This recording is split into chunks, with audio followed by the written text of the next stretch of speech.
Quand on pense à la Chine ancienne, on s'imagine la soie, les jardins, le thé, ces lettrés qui écrivaient la poésie sur des pruniers en fleurs.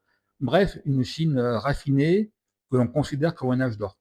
Sauf que cette nostalgie, beaucoup de Chinois ne la partagent pas parce qu'ils ne se souviennent pas de la même Chine. Par exemple, nous, on voit la soie, eux se demandent qui pouvait se l'offrir.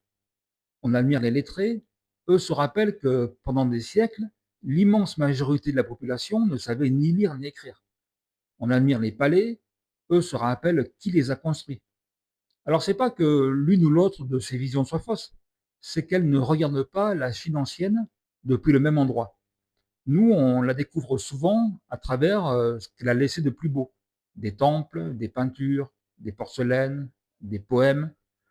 Mais finalement, ce qui traverse les siècles, c'est pas forcément ce que la majorité des gens ont vécu. Alors, quand un occidental dit la Chine d'autrefois, c'était quand même magnifique, il parle souvent d'une Chine que beaucoup de Chinois n'ont aucune raison de regretter. Et c'est peut-être là tout le malentendu. Comprendre la Chine, c'est aussi comprendre que nos nostalgies ne racontent pas forcément la même histoire. Et c'est précisément ce genre de décalage que j'explore sur mon site Chine 365.